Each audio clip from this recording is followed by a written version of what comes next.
You start to see how much energy you have. You wake up carrying a weight you cannot name. Not sharp enough to scream, not light enough to forget. It sits in your chest, quiet, persistent. The world moves around you as if nothing is wrong. People laugh. Screens glow. Time keeps its careless pace. And inside you, something feels late, as if you arrived to your own life after everyone else had already begun. You wonder when it started, the exhaustion, the doubt, the silent fear that you are falling behind an invisible clock. You tell yourself to be strong. You tell yourself others have it worse. You tell yourself tomorrow will be different.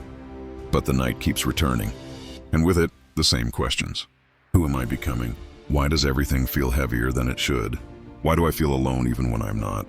Marcus Aurelius once wrote, "You have power over your mind, not outside events. Realize this, and you will find strength." But right now, strength feels distant, like a mountain you once saw clearly, now hidden by fog. So you sit with the weight. You stop running from it, because running has only made you tired. There is a moment, small, almost invisible, when you realize this pain is not your enemy. It is a signal, a teacher disguised as suffering. Pain is not here to punish you. It is here to refine you. Life does not break us randomly. It presses exactly where growth is required. You were not meant to live untouched. You were meant to be shaped. The Stoics understood this. They did not seek comfort. They sought clarity. Epictetus said, "Do not seek for events to happen as you wish, but wish for them to happen as they do happen, and your life will go smoothly." Smoothly does not mean easily. Smoothly means honestly. The truth is this: much of your suffering comes not from what happens, but from the story you tell yourself about what happens. You lose something. You call it failure. Someone leaves. You call it abandonment. Plans fall apart. You call it proof that you are not enough.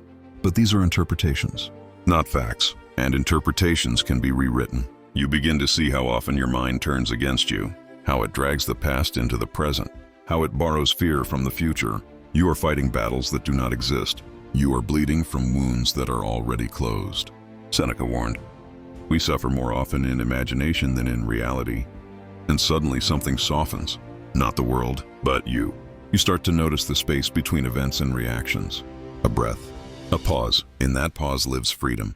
No one taught you this. You were taught to react, to defend, to prove, to cling. But mastery begins when you stop clinging. You are not required to control everything. You are only required to govern yourself. The weather of life will change regardless of your wishes.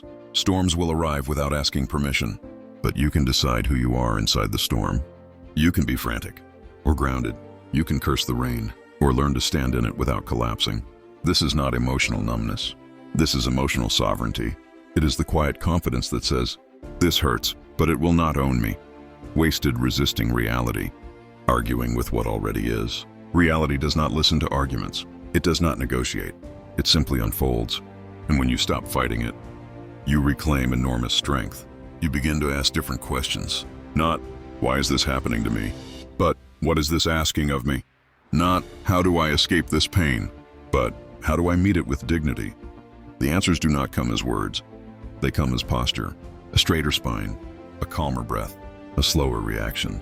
You begin to practice restraint, not because you are weak, but because you are disciplined.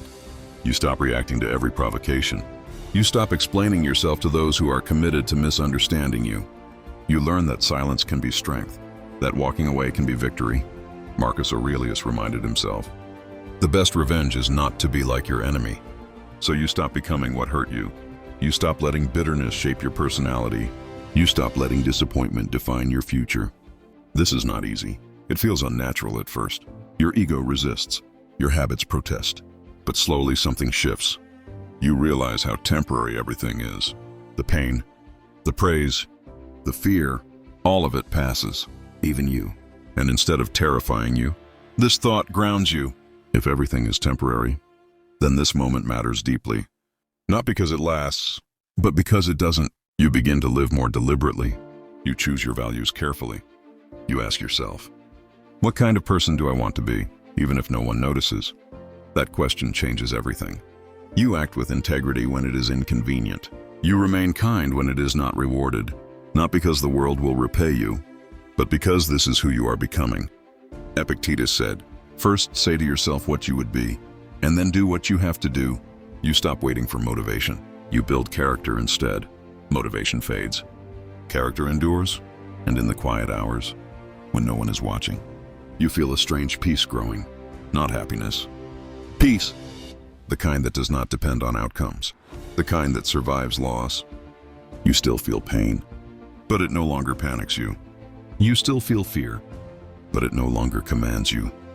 You understand now, inner peace is not the absence of chaos. It is the presence of order within. You are not here to be spared. You are here to be forged. And the fire you once cursed is shaping you into something steady, something unshakable. You breathe deeply, and for the first time in a long while, you do not wish to be anywhere else. You are here. You are learning. You are becoming. And the journey is far from over.